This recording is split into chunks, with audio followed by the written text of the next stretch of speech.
Hola, ¿qué tal? Muy buenos días, bienvenidos una vez más a su noticiario de Derecho Humanista, Informa TV. El día de hoy, lunes 21 de mayo, le presentaré lo más relevante. Le platico que en materia nacional pide a la Comisión Nacional de Derechos Humanos apoyo a Ombudsman de Malasia para liberar a mexicanos condenados. En materia internacional veremos que la ONU dice que elementos terroristas se han aprovechado de la violencia que existe en Siria. Además, en Colombia es preocupante las amenazas contra las defensoras de derechos de las mujeres. Quédese con nosotros, estamos a punto de comenzar.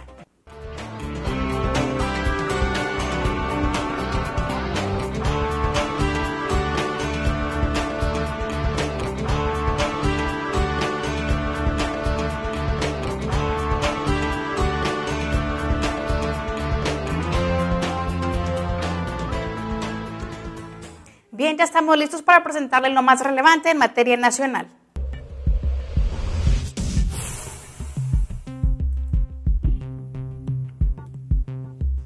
El pasado jueves, la Comisión de Derechos Humanos del Distrito Federal dio a conocer una carta en la cual pedirá que los candidatos a la jefatura de gobierno capitalino la firmen a fin de que incorporen este tema a los programas de gobierno. En torno a esto, el ombudsman capitalino Luis González Plasencia afirmó que en las plataformas electorales de los candidatos el tema está ausente, por lo que anunció que el contenido de la carta compromiso la firmarán en el transcurso del próximo lunes, o sea, el día de hoy, las 3 candidatas y el candidato a la jefatura del gobierno capitalino.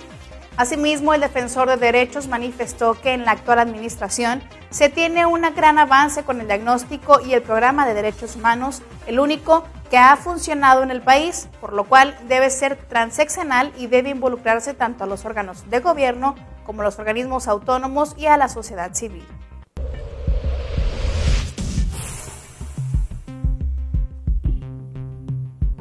A un año de la implementación del programa Adopta un niño o niña de la Costa, el presidente de la Comisión Estatal de Derechos Humanos de Sonora, Raúl Ramírez Ramírez, agradeció de manera personal a los tutores de su buena voluntad, empatía y compromiso hacia los niños y las niñas del poblado Miguel Alemán inscritos en este programa. Fue el pasado martes cuando el ombudsman sonorense mencionó que el programa Adopta un niño o niña de la Costa continuará presente en la comisión, por lo que lanzó una invitación abierta a todas las personas que deseen apoyar a bebés desde los 0 meses hasta los 2 años de edad, quienes viven en condición de pobreza extrema, apenas a unos cuantos kilómetros de Hermosillo. Si usted desea apoyarlo, puede hacerlo directamente a la página de internet www.cdhsonora.org.mx o bien visitar las oficinas de la Comisión de Derechos Humanos o solicitar mayor información al número telefónico 216-3032 con extensión 130 y atención con la licenciada Carmen Lucía Munguía.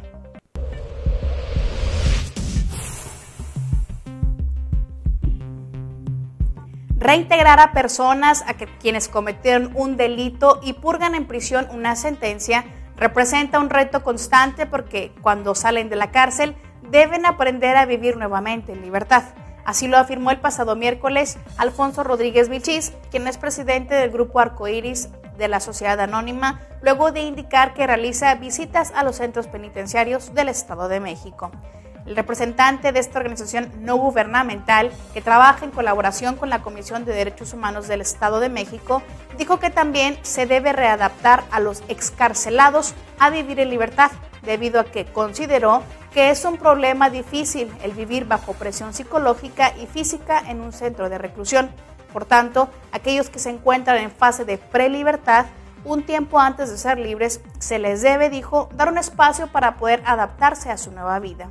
Aniceto Rodríguez Vilchis explicó que su trabajo, por un lado, consiste en recibir a las personas que fueron presas un día para que permanezcan en una casa y se adapten a su libertad.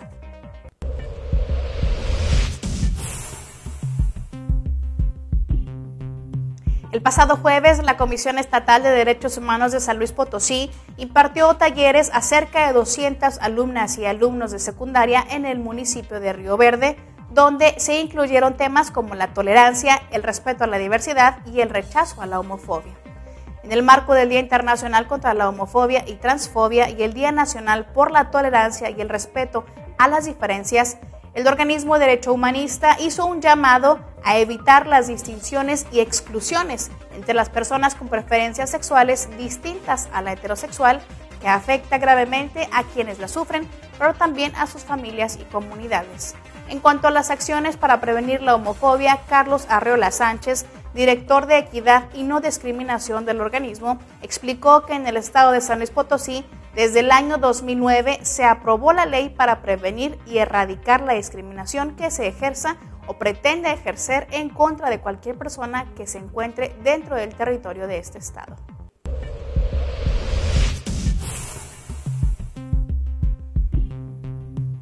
La Comisión Estatal de Derechos Humanos de Sonora firmó el pasado viernes un convenio de colaboración con la Asociación Abuelos Trabajando IAP.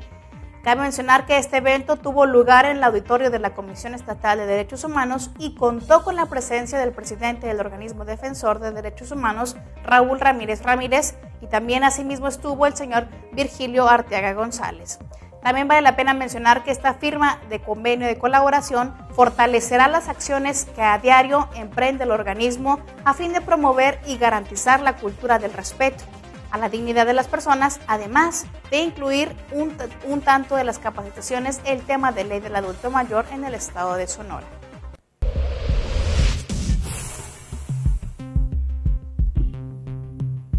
Las detenciones ilegales y abusos de autoridad son las quejas más recurrentes en contra de ayuntamientos michoacanos, de ahí la importancia de capacitar a los funcionarios municipales para evitar violaciones a los derechos humanos. Así lo indicó el ombudsman José María Cáceres Solórzano el pasado martes en esta ciudad. Esto luego de firmar un convenio general de colaboración para la promoción de una cultura de respeto a los derechos humanos, el cual fue signado con 10 ayuntamientos del Bajío michoacano, en el que José María Cáceres Solórzano señaló que se trata de un acuerdo de buena voluntad que permitirá, a través de acciones de capacitación, fortalecer la cultura del respeto en esta materia. Ante esto, el ombudsman michoacano sostuvo que son también los ayuntamientos los que más recomendaciones incumplen, principalmente de la administración anterior. Por eso dijo, ahora que inician estas nuevas administraciones, se debe coadyuvar en todo aquello que pueda fortalecer esta área.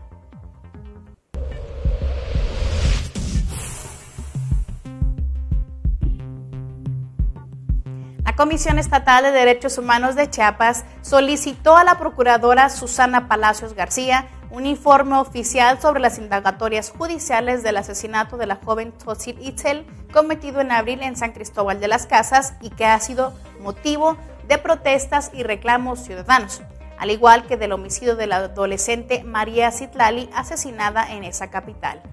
Marina Patricia Jiménez Ramírez, quien es consejera de la Comisión Estatal de Derechos Humanos, informó que el organismo defensor de derechos humanos ya abrió una queja en torno a las denuncias por el crimen de la adolescente indígena y también dijo se pidió que la Procuradora Estatal y la Presidencia Municipal de San Cristóbal de las Casas expliquen cuál es la situación actual de estas investigaciones. Asimismo, indicó que es muy importante que las autoridades informen de manera oportuna y pronta sobre este caso debido al crecimiento de la violencia contra las mujeres, específicamente en la zona de San Cristóbal de las Casas, región Altos de Chiapas.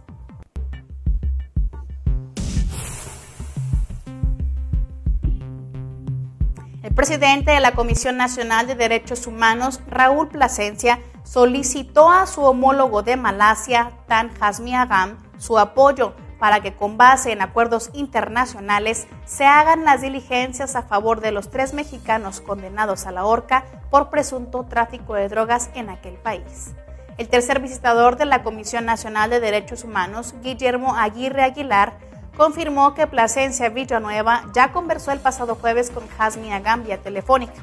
En torno a esto, Aguirre Aguilar destacó que aún existe la opción de impugnar la sentencia ante el Tribunal de Apelaciones y en última instancia ante el Tribunal Federal, un proceso que dijo podría alargarse por muchos años. Mientras tanto, añadió que permanecerán encarcelados en el corredor de la muerte del penal de máxima seguridad de Sungai Buloh, situado a unos 50 kilómetros de Kuala Lumpur.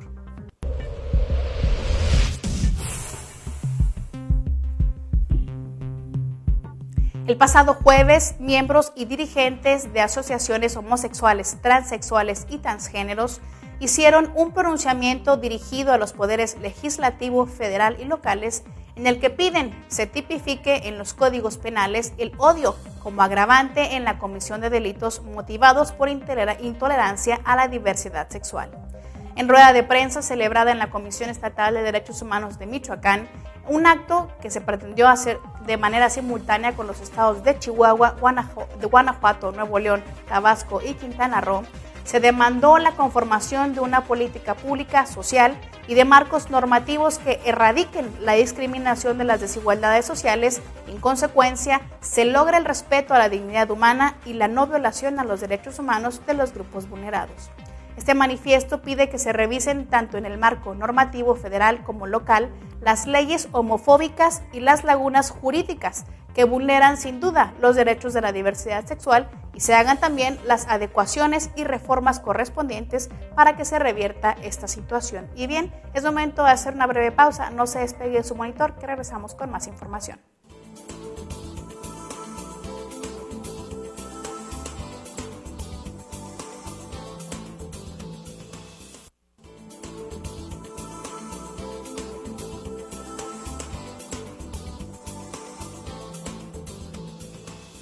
Agradezco que continúe con nosotros y bien, ya estamos listos para presentarle lo más interesante en materia internacional. Le comento que el jefe de la misión de supervisión de Naciones Unidas en Siria, el general noruego Robert Mood, informó que cerca de 260 observadores procedentes de Estados miembros han sido desplegados en ese país. En una conferencia de prensa en Damasco, Mood señaló que esa cifra demuestra la voluntad de la comunidad internacional de ayudar a los sirios a reducir la violencia.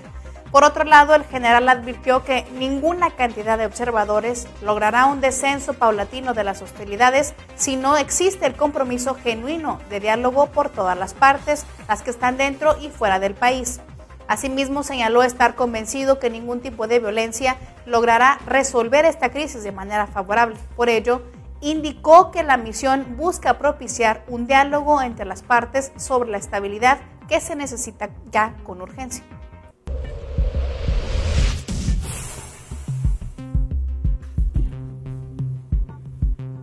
La presidenta brasileña Dilma Rousseff, que fue torturada y detenida durante el régimen militar que gobernó el país en el año 1964 a 1985, instaló el pasado viernes la Comisión de la Verdad, que tendrá la responsabilidad de investigar las violaciones de los derechos humanos durante la dictadura, pero no de juzgar a los responsables. En torno a esto, Rousseff, que lloró al recordar el sufrimiento de los familiares de los muertos y desaparecidos durante la dictadura, le dio posesión a los 7 integrantes de la comisión en un acto al que asistieron todos los expresidentes brasileños, así como los comandantes de las Fuerzas Armadas. En torno a esto también vale la pena mencionar que la presidenta aseguró que el propósito de esta comisión será recuperar la verdad para poder alcanzar la reconciliación nacional.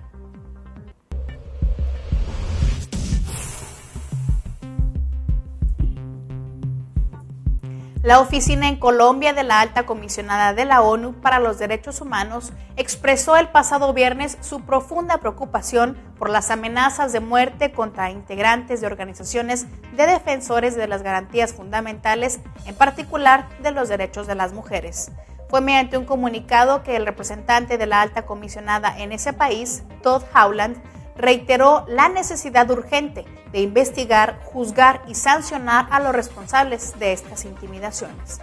Cabe señalar que desde hace ya varias semanas, esa oficina de la ONU ha recibido informes sobre amenazas de muerte transmitidas a través de folletos firmados por las agrupaciones Los Rastrojos y las Águilas Negras contra las personas que trabajan por los derechos humanos, la restitución de tierras o que forman parte de la Marcha Patriótica.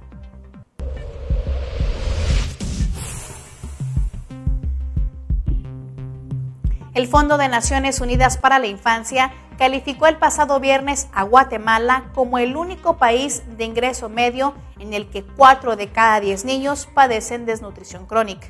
En su informe incluyó la inequidad en la que viven los niños, sobre todo del área rural, donde no tienen acceso a la salud, al agua y a la educación.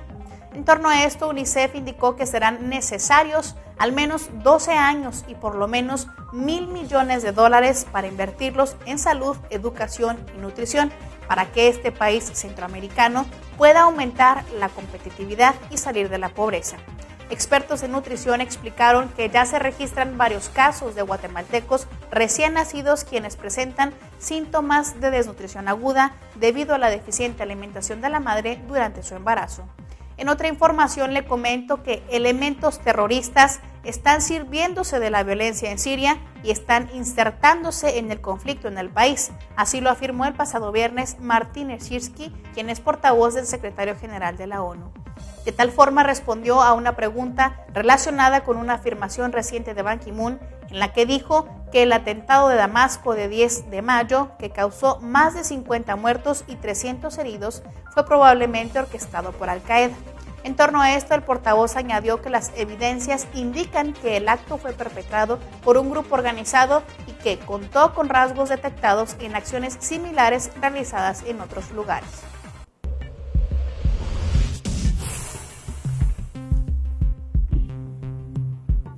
Miles de mujeres y niñas inmigrantes que trabajan en el sector agrícola en los Estados Unidos de Norteamérica son víctimas de violencia y abuso sexual de supervisores y empleadores. Así lo denunció el pasado viernes la organización no gubernamental de Human Rights Watch. En su informe titulado Cultivar el temor, la vulnerabilidad de los trabajadores agrícolas inmigrantes frente a la violencia y el acoso sexual en Estados Unidos, se describen casos como la violación sexual, el acoso, el manoseo y otros abusos. Además, señala que las víctimas sufren exhibicionismo y uso de lenguaje vulgar u obsceno por parte de sus supervisores, empleadores y otras personas con cargos de poder. En algunos casos, Human Rights Watch documentó que las quejosas terminaron siendo deportadas antes de que se tomara alguna medida para sancionar a sus agresores. En otra información le comento que el Grupo de Trabajo de Naciones Unidas sobre el uso de mercenarios informó que visitará Libia desde el día de hoy 21 hasta el próximo 25 de mayo para comprobar si es cierto que empresas privadas contrataron a soldados asalariados durante el reciente conflicto en el país. Faiza Patel, presidente del panel de expertos, afirmó que se requiere obtener información directa y de primera mano sobre las actividades de compañías privadas, quienes ofrecen servicios de consultoría y de seguridad militar en el mercado internacional y el efecto que tiene sobre los derechos humanos. Cabe mencionar que la delegación se reunirá con representantes del gobierno y de la sociedad civil y con compañías de seguridad privadas para poder evaluar las medidas adoptadas por el gobierno para evitar la contratación de soldados a sueldo. También estudiarán en el marco normativo relativo a las licencias, permisos y control sobre estas actividades.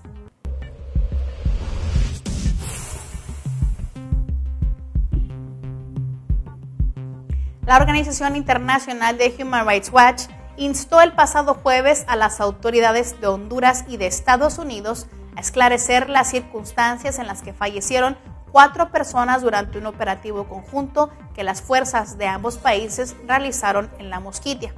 Las autoridades hondureñas y estadounidenses deberían asegurarse de que se llevara a cabo una investigación oportuna, exhaustiva e imparcial de las circunstancias en que murieron varias personas durante un operativo conjunto contra el narcotráfico en la región de Mosquita, en Honduras. Así lo señaló la entidad con sede en Washington. Por lo tanto, el organismo defensor exhortó a ambos países, a ambos gobiernos a establecer, además, mediante la investigación, si el uso de la fuerza letal durante la acción policial y militar estuvo justificado.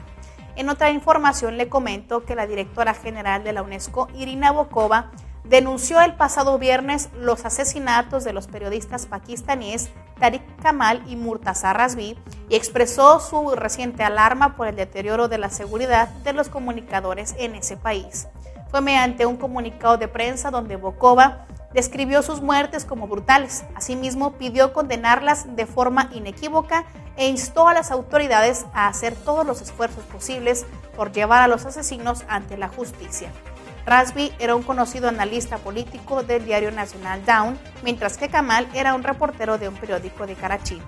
Los cadáveres de los periodistas fueron encontrados el pasado 9 de mayo. En torno a esta situación, Irina Bokova subrayó que es imprescindible que las autoridades pakistaníes adopten medidas urgentes para la protección de los comunicadores en nombre de la libertad de prensa y de los derechos de los ciudadanos a estar informados.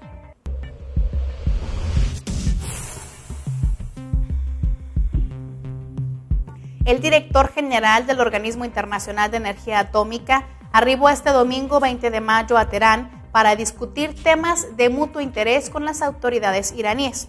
Durante su visita, Yukiya Amano se reunirá con el secretario del Consejo Nacional Supremo de ese país, Saeed Khalil, y otros miembros del gobierno iraní. Según el OEA, Irán ha triplicado su producción mensual de uranio enriquecido.